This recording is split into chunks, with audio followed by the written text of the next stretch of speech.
because when you say high rise, Yeah. I'm thinking of an deluxe apartment in the sky. We're moving on up. You know what I mean? So your style or your understanding of what apartment life is like compared to my understanding of apartment For life sure. might be two different. So Yes, good can call. you paint There the is a picture a difference. bit better? Yes.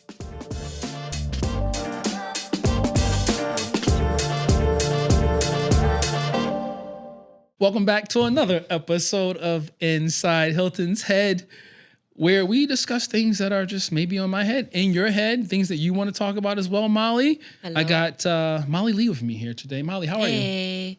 I'm good. I'm good. Yeah, feeling good? I'm okay. That's great. I think So it's getting a little warmer out. Spring sprung and Spring has sprung. but we keep it a nice cool temperature in the home. You really do. You know, Almost too cool for my taste. Too cool for your taste. You know? Too cool for your taste, but it keeps us in our socks. True. This is a shoe off household. You know what I mean? So this is something that you've been used to all your life, maybe? It's true.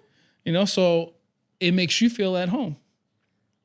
Okay. Would you say? I don't know. Yeah. No, it does. And aside from that, just being around all these plants really helped me feel relaxed and the sunlight coming in. I mean, what more can you ask for? What more can you ask for? In a home. In a home. And that's what we want to talk about today. That's what's been on my mind.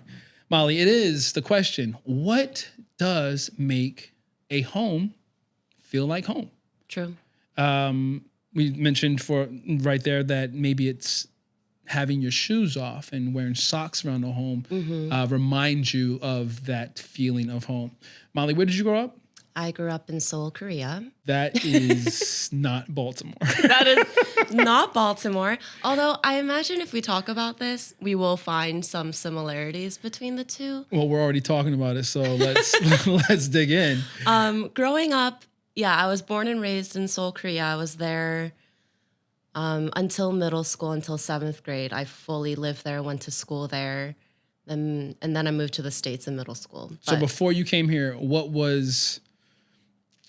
if you had to pick or sketch the picture of home, what did that look like for you? Metropolis, lots of people, concrete jungle, high rises. It sounds like Baltimore. Yeah, right? Sounds like the city of Baltimore. See, we've already made the connection. Yeah. Okay. Baltimore, but like taller and bigger. So like Seoul, a third of the population of the entire country of Korea lives in Seoul. Oh, wow. So 16 million people minimum. Wow. In the Seoul area. So I'm just so used to being around lots of people, lots of noise, lots of traffic. Yeah. Just that city life. Okay. And I remember really feeling the difference when I would visit my grandmother in Connecticut and just being like, oh my God, like so much grass and trees and, just animals, wildlife. Like that's so weird because I never grew up with that in Korea. So I really savored and loved my summers spent in the States because I had that sort of respite from my real life, which was just go, go, go. So busy. That's hilarious because your life in Seoul versus your life with your grandmother in Connecticut was like my life living or growing up when I did in the city and then moving out to the county and being, like you said, concrete jungle, lots of sounds, noises, lots of Baltimore city things. Yeah.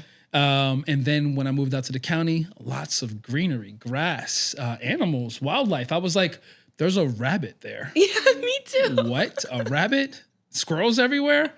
I'm used to rats. A squirrel? All right. I think that might be cool. And then to see a deer was gosh, that's am next I in level. a Disney film? Totally. You know what I'm saying? Unless you see like a roadkill deer, which I still remember the first time I saw one when I was in like 3rd grade in Connecticut. Okay. And like, it was such a split second thing, right? Like we just drove past it. Traumatic. But I still think about what that looked like. You're holding on to that trauma. Yeah. I'd never seen one before. You were like, that's Bambi's mom. Yeah. And it was like, it was like out there. It was like, it wasn't in guts. Yeah. It wasn't in its like full form anymore. For sure. Head was like in a tree somewhere. It was like on the road, like on Full the body? side. Yeah. But Well, like, you know, much parts you of can it. give it, Yeah, parts yeah, of the yeah. body. It's traumatic, but you know, there's a lot of deer, and yeah, it's tragic that we as humans might run into them, but that's just that's the cost of doing business, which is the business of driving around in the world. It's a whole different scale than like a dead rat you would see in the city. Oh, for sure. Totally. I mean, it's probably the biggest animal that you can see as roadkill. Exactly. Right. So it is, at least here. I don't know out in Alaska if moose are a roadkill there. Oh God, I feel like if you hit a moose would kill you. There it is. Yeah, I feel car. like the moose destroys the car. The car is the roadkill in that situation. The moose is like, chill, B, I'm trying to walk moose here. It's like, don't bump into me. Chill, man, I'm trying to cross the road. Unfazed. Unfazed. So you described to me soul as a whole. Mm-hmm. I want to understand what home felt like, not what soul felt like, because that is the exterior of your home. I'm talking about inside of your home. What did that feel like? Draw me a picture of that. Can you draw? I like to draw. It sounds like you can't, because I asked that earlier, and your sketch was terrible. My daughter, she's 2.5. That is 32. She's 31 months now. Her sketches, if I told her to sketch home, she would sketch the interior of our home, maybe, or maybe the outside of our home, not draw Baltimore. So I want to understand, what did home feel like to you, For Mollie? sure. Just to take that back a little bit, because Go for it. I've lived in so many different places, starting with Korea, which will always be home to me. But home has also been San Diego. It's been boarding school in Boston. That was later. I want to know just the start. I know, but I just want to like say that big picture wise, like this is why home in Korea is so special to me. Growing up, my first home was, that I remember, is an apartment. I've always lived in apartments in Korea. High rise, probably about 20 stories. Now, really quick before you move on. When you're talking about apartments, is that the same there as it is here? Because when you say high rise, I'm thinking of an deluxe apartment in the sky. We're moving on up. You know what I mean? So your style or your understanding of what apartment life is like compared to my understanding of apartment life might be too different. So good call. You paint the picture a bit better? Yes. So apartments in Korea are generally, like, I would say 90% of people live in apartments. And apartments mean multiple units in the same building that are very tall. Guys, I'm not sure if you know this, but she just gave the actual definition, like Webster's definition of what an apartment is. Again, I'm asking her to sketch home for us. She has no idea how to draw. All right. Maybe it's the way I'm presenting the question. I will take full blame for this. Listeners, watchers, I apologize. I'll throw a different question out there for Mollie. Mollie, here we go. If you had a bingo card of all the things that were in your home that make up home, the bingo card of home, what was that for you in Seoul, Korea? Obviously, the most important thing to me in a home is the people who live in it. So it was me, only child, my parents. I had a dog. I had a pet fish. Those are sort of the residents. Shout out to all the only children out there, me included, who got the pet fish, got all the pets they wanted, and got that real love from their parents. Yes, real love. Because just like my mom said, she got it right the first time. Oh my God. My parents never said that to me, but that's a vibe I get. Anyway, it was a 2-bedroom apartment to begin with, was where I remember growing up. Something I remember a lot is just the sense of, like, your olfactory sense is always like your biggest one that kind of triggers memories. When I think about that space, I think about the way it smelled and like all of my mother's wonderful cooking and just smelling it, just the rice cooker going, just very... So first scent, rice. Yeah, rice. So that's on our bingo card.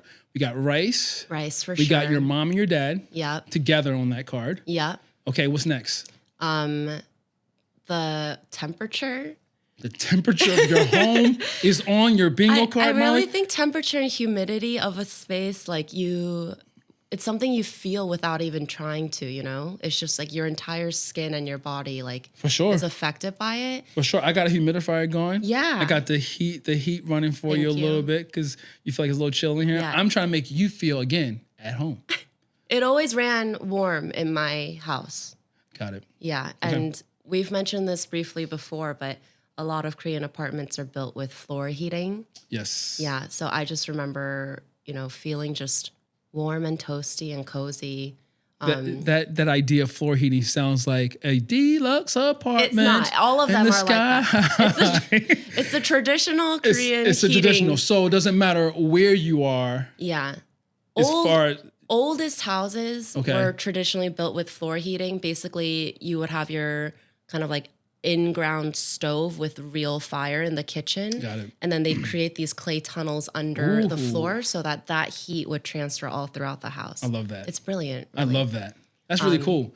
Climate in Seoul, kind of like what we all have here on four the East Coast. seasons like here. I would Love it. say maybe a little more snow in the wintertime. And I don't know why I remember so much like being in the winter time there, more so than the summer. Maybe because I spent a lot of summers Here. in Connecticut. Yeah.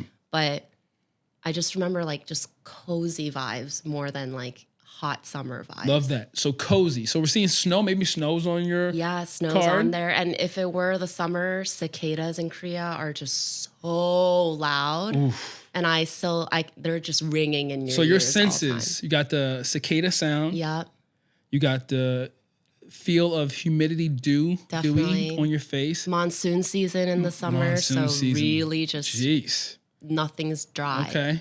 You got the scent of rice Yep, scent of rice. waffling through the air.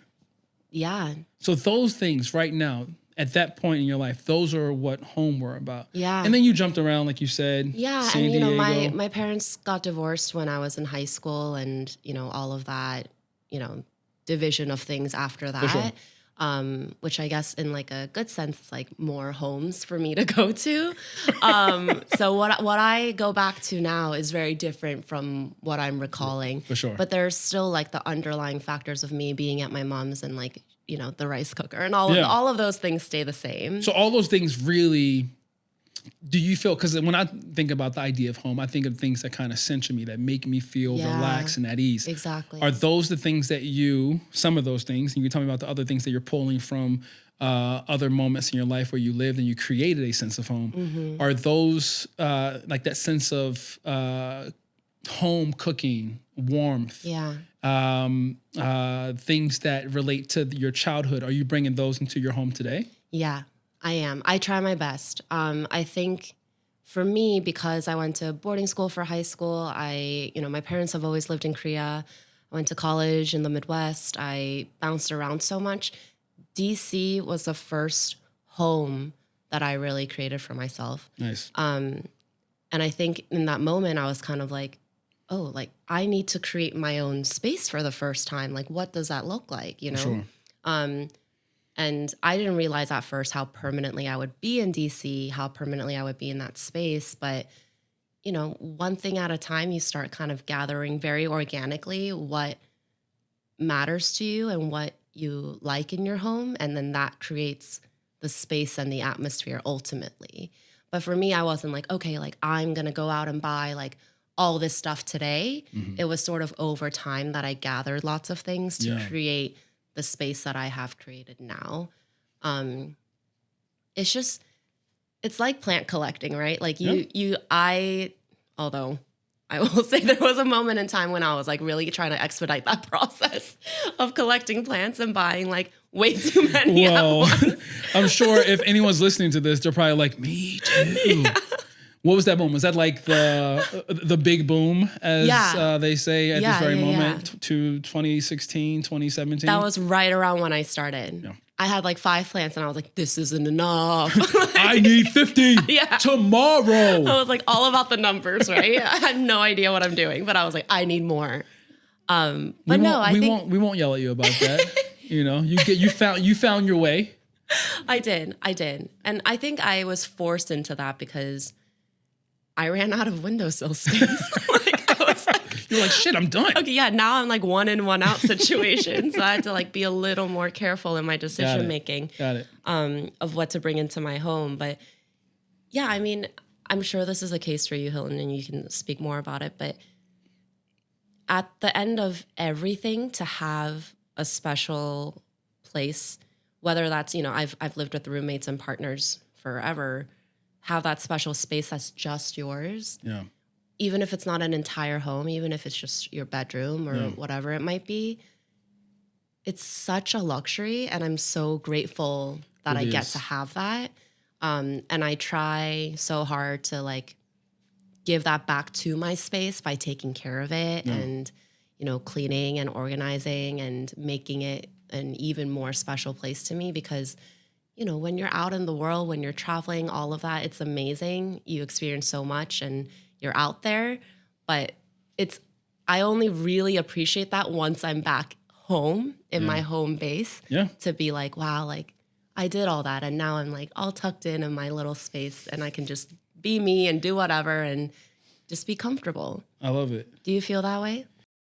Balancing work and life can be really stressful, and finding ways to work through the stress is always a goal of mine. Of course, the process of nurturing plants helps me to slow down, take a breath, and bring in joy. But unfortunately, my plants aren't licensed therapists with expert advice. Regardless if you have a clinical mental health issue like depression or anxiety, or you're just a human who lives in this world who is going through a hard time, therapy can give you the tools to approach your life in a very different way. And that's why I'm excited to tell you about today's sponsor, BetterHelp. BetterHelp's mission is to make therapy more affordable and more accessible. And this is an important mission because finding a therapist can be really hard, especially when you're limited to the options in your area. BetterHelp is a platform that makes finding a therapist easier because it's online, it's remote, and by filling out a few questions, BetterHelp can match you to a professional therapist in as little as a few days. It's easy to sign up and get matched with a therapist. There's a link in my description.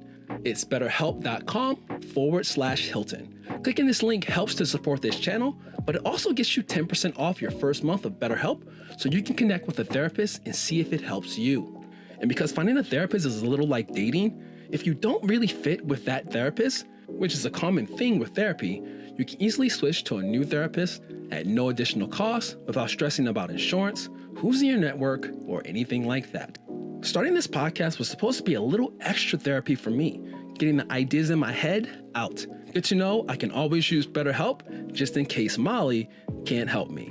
So if you're struggling, consider online therapy with BetterHelp. Click the link in the description or visit betterhelp.com/Hilton.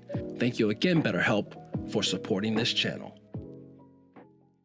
I would say my idea of home isn't something that I pulled as a child into my current life. What was your like childhood home that you remember? Like, what was the temperature and moisture level there? While we do connect and are the same when it comes to the moisture level, let's talk about it. While we do come from as only children together, we have a love for plants at this very moment. We share as well. My upbringing was slightly different than yours. I also grew up sharing a home. My first, let's say, my first 8 years were spent in the city of Baltimore, in the bad parts. I would say a bad part of Baltimore, parts of Baltimore. And bad in the sense as a child, of course, I wasn't aware of how bad it was because I was living in that it. was just home for you. It was just home for me. So when we're talking about the bingo card of my childhood, there were rats in my house. Wow. Like a lot of my family, my grandmother, my grandmother's partner, my mom, my uncle, my aunt. There may have been another person as well, but I lived with them for a really long time. I didn't have my own bed, until I was 8. Who were you sharing your bed with? My mom. Okay. So I slept with my mom until I was probably about 7 and a half, 8. Okay. Until I got my first bed. So you were really like physically surrounded by family at I was home. physically surrounded by family. I was surrounded by a lot of things, a lot of terrible things as a child. Drug use, alcoholism. Within the home? Within the home.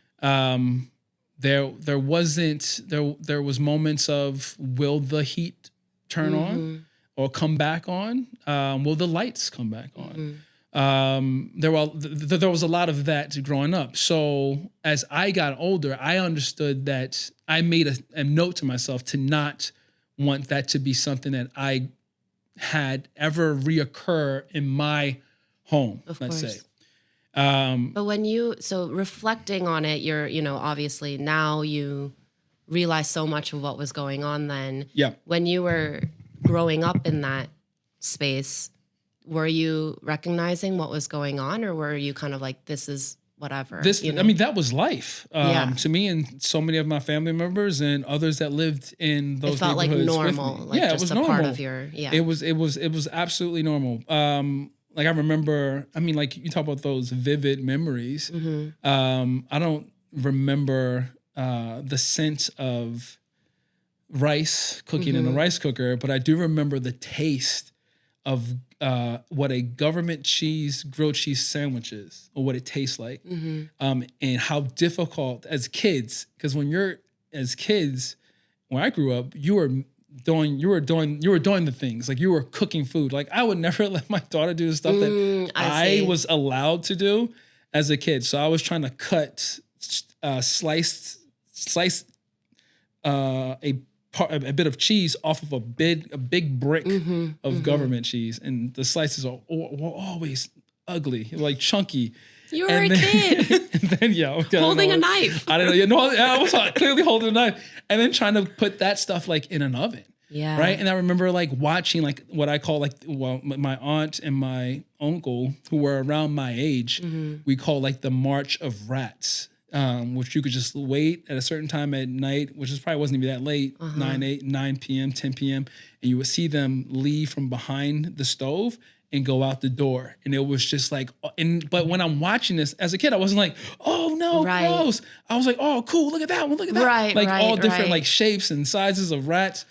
And it wasn't until you escape those things. Like I said, like until I moved to the county and I wasn't surrounded by all of the things that I was in, I start to realize, oh, that's not what I want from my life. Definitely. I'd rather have these other things that are there. Were there moments or things that were things that you wanted to carry on into your future homes? No. None of it. There was nothing from the day I could remember. Yeah. Up until I was like 14 or 15 that I would say, oh, I started to pull from that sense. Right. So like we're talking about living in a city, like in the 80s in Baltimore, just like many urban areas in the US were like just destroyed by drugs. Right. So my family was not a part of that. My mom is the only reason why I am in the form that I am today, because she had the ability to see that it wasn't for her and escape it. Many of her siblings, my mom has a lot of siblings, many of them didn't really escape it without being scarred a bit. Some of them did escape like she did, but she was wise enough to get me out of that situation when she could. And had the courage to. For sure. Major respect to your mom. Like you said, it felt normal, right? Like it felt very normal. But she saw that I was headed towards a very bad, place. Yeah. I could end up in a very bad place, like many of those around me.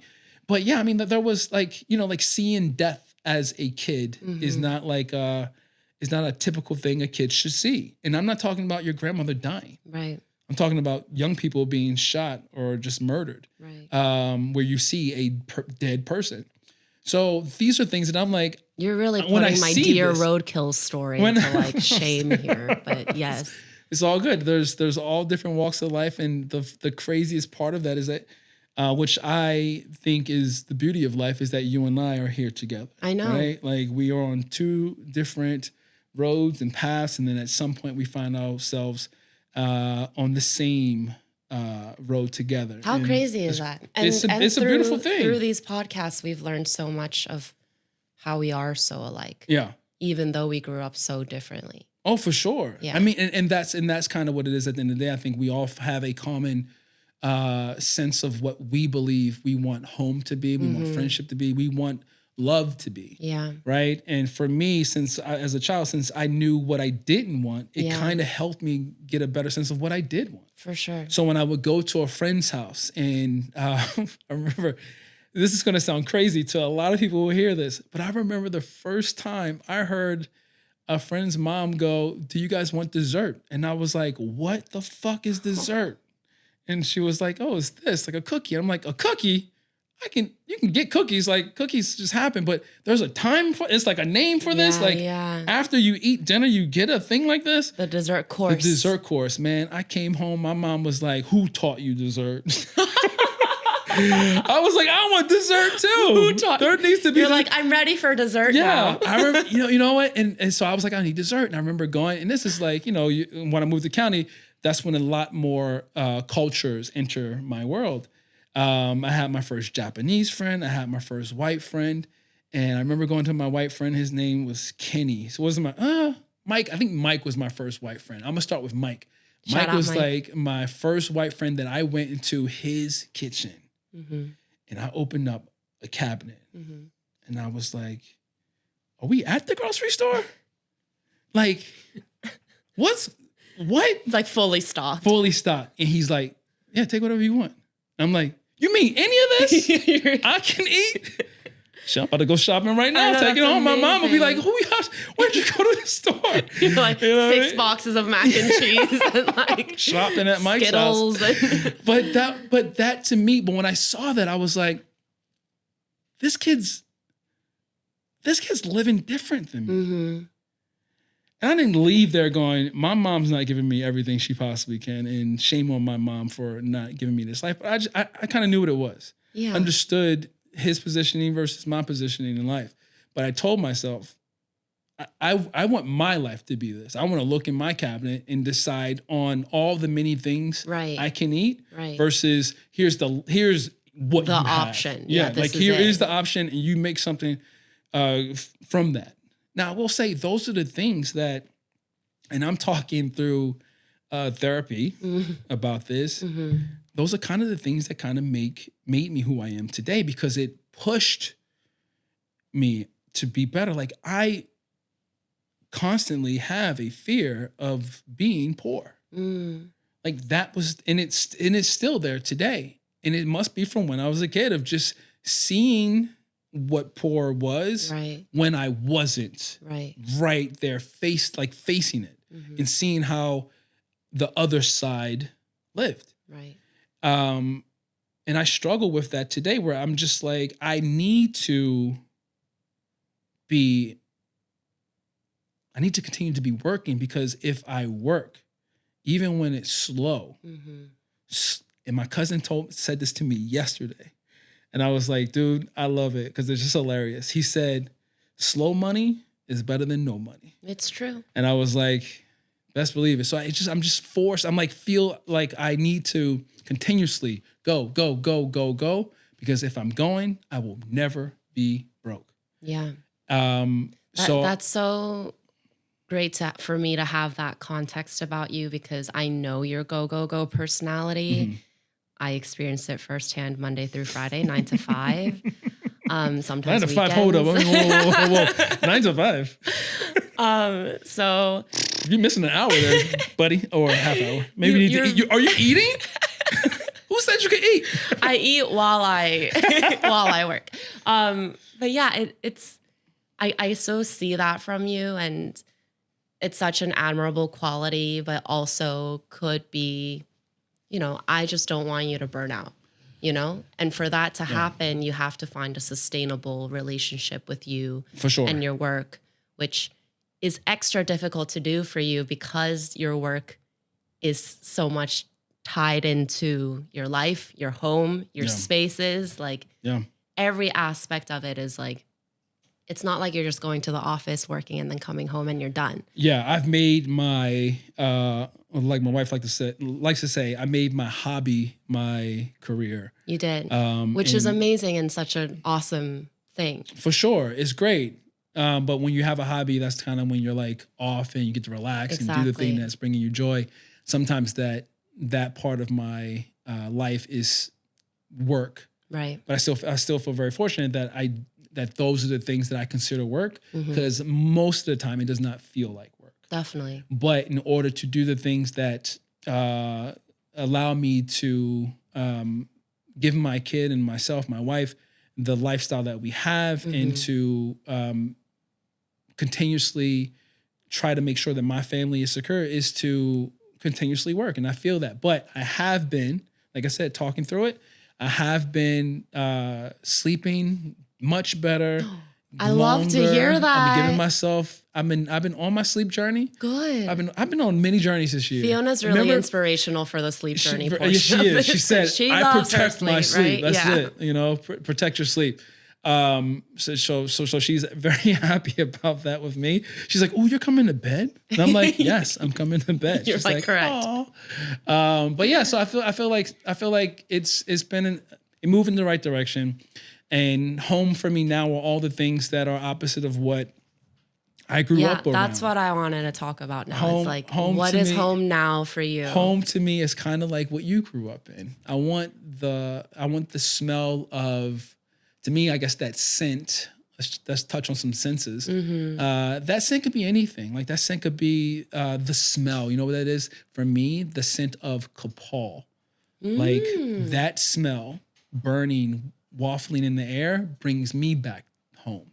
Because that Interesting. was the scent that was burning in Tulum when I married my I wife. was going to say that's so Tulum of you. It's when I married my wife, I smelled that love scent and I that. will never release it. Yeah. It brings me back to that space. That's such And a when sweet, like, associated memory. It's so great. Whenever I smell it, I'm like, oh, I remember those palms. I remember my wife and what all.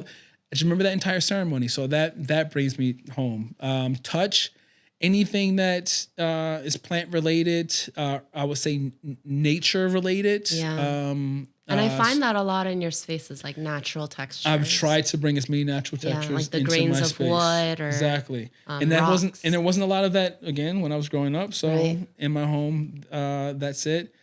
Sight, I mean, seeing things that are more warm, I would say, and inviting, whether that is a plant, whether there's Yeah. particular types of colors Holland running in the around. space, Holland running around, like my kid being able to run around freely without, running across something that is, dangerous. Yeah.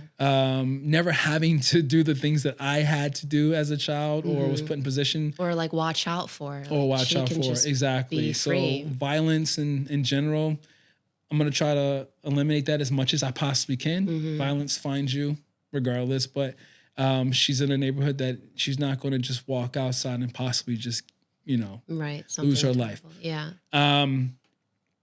So that's home to me right now. And then just, like on your bingo card where it still existed on mine as a child, and I think it does it now, is family. So Yeah. having my wife, having Holland, myself, and then all the people who come into the space. And I think all your plant that's- babies. All my plant babies. But I think that's the one thing that makes me feel also still connected, I guess, to my growing up. Yeah. Was while I didn't see the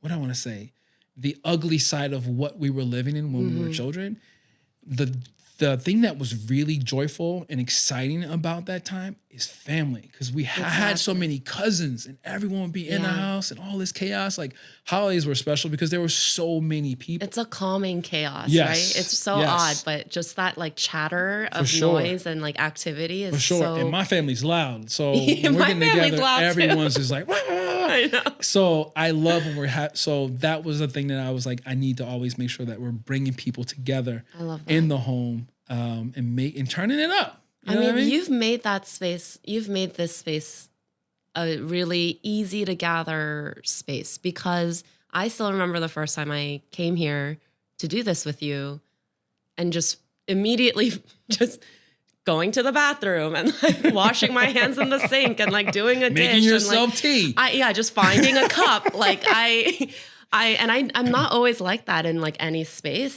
But the space tells you how you should interact with For it. sure. Touch. And this space was Live. just like, oh, I can just do my thing, and I feel very comfortable here. That was the goal. Yeah, So that when it's you definitely walked the in, furthest thing from sterile. I want you to feel at home. Yeah. You trying to say my place is dirty? No. Sterile as in, I mean, there's a lot of dirt. There might be some dirt on the floor too. I mean, I got a lot of plants in here. Yeah. But that's home to me, and I'm glad that I was able to create that. I love that you have that sense of home for yourself as well now, and we're gonna continue to add to it. Yeah. Right, as we get older. Definitely, and it evolves as For you sure. evolve, and what matters to you might change down the line. But Totally. where I live right now isn't where I plan to live forever, but I am now confident that I know myself well enough and what matters to me enough to move anywhere in the world and still make it my home. For sure. I love that. Yeah, Yeah, well, I'm glad we talked about it. me too. We understand what home is. It makes me appreciate my home more. It makes me appreciate your home more, knowing your whole, story and how you got here. So, Well, I'm glad you got to visit Baltimore. Every time you come here, you visit Baltimore. I'm glad you do that. I hope to visit Seoul at some point. yeah, or closer, maybe DC. to Maybe start. DC. Just go to DC. I just need to get to DC. Yeah, maybe I should just go to DC. Let's start there. Let's start with DC, and then we'll make our way over to Seoul. Everyone, thank you so much for tuning into this episode. Follow, like, subscribe, press a button, do the thing. Molly says it. Do the thing, a thing. Do it. Beep, boop, Thank beep. you so much, and we'll be talking to you soon. Bye.